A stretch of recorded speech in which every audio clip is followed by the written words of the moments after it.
There are only a handful of places left on Earth where humans and animals live in complete harmony.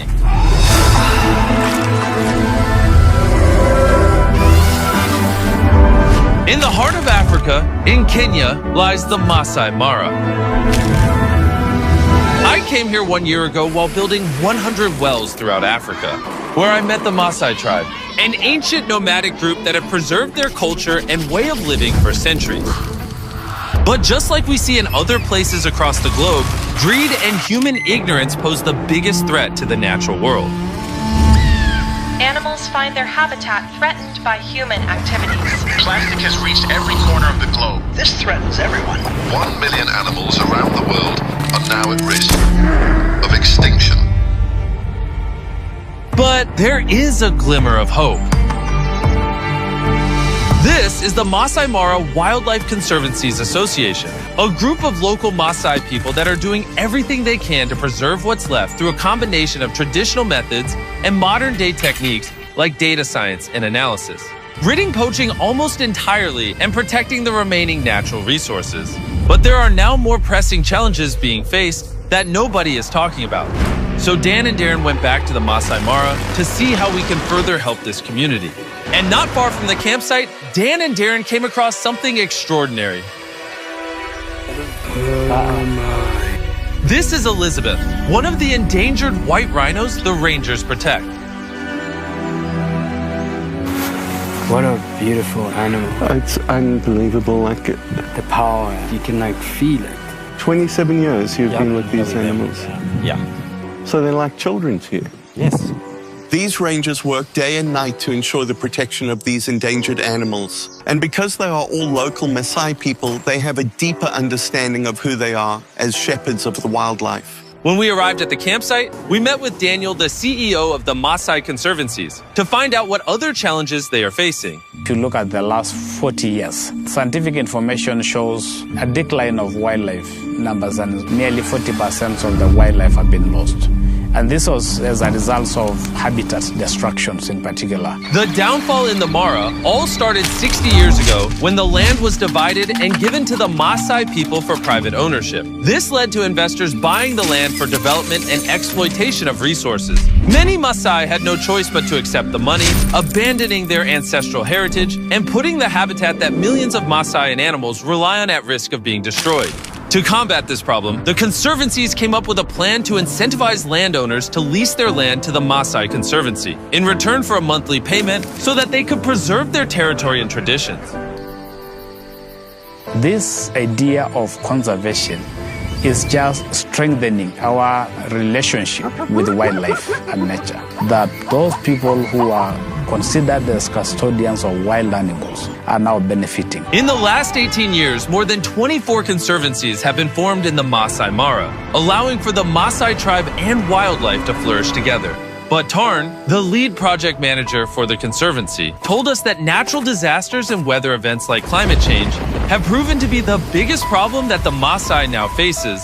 Sadly, we've had some really unexpected weather events. We've had massive flooding events. We've lost property in the form of tourism camps. And more importantly, we've lost lives from some of the rangers who work out here to protect this valuable ecosystem.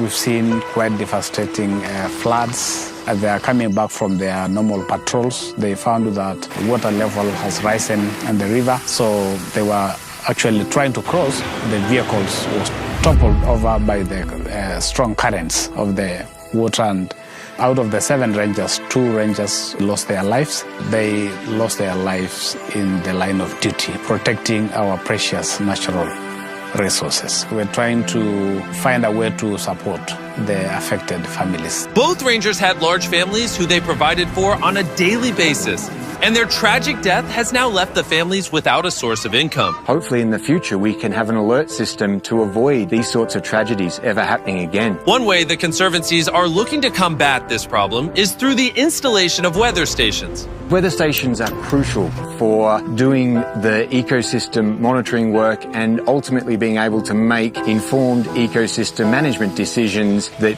go into the conservation effort here. Another struggle is the complete lack of electricity at the ranger base camps, which makes basic tasks like charging a flashlight and powering the current weather stations extremely difficult. This all goes in to form the backbone infrastructure that these rangers need to be able to do effective ecosystem monitoring and ecosystem management work. And that's been a big shift in how conservation has worked in this landscape over the past 20 years. It feels like we're at an inflection point in time right now, and if we don't do something about this, it may be lost forever. We want to do everything we can to make a long-lasting impact on the conservation in the Masai Mara. So Darren met up with Michelle, the president from our long-term partners Give Power.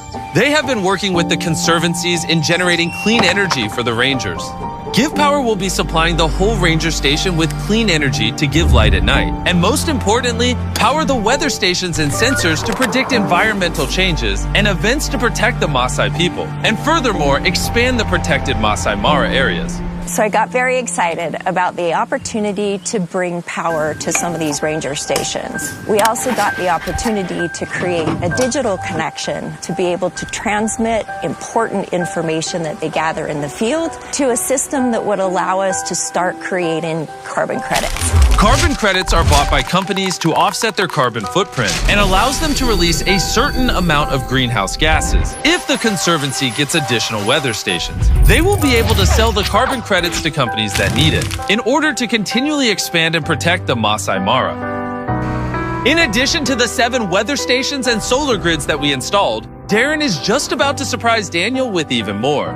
Daniel, we're going to pay for 5 more weather stations.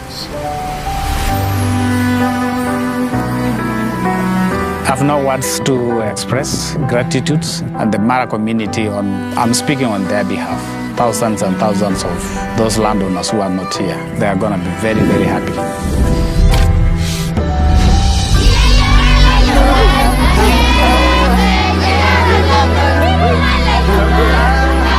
Thanks to all the work that has been done on this project. This will make it possible for the rangers to be well equipped for their fight to protect the wildlife. The conservancies will also be able to generate their own income from the carbon projects, allowing for enough funds to lease out more lands. That will provide larger areas for the wildlife to thrive, as well as offer the Maasai people the opportunity to live as they have done for centuries.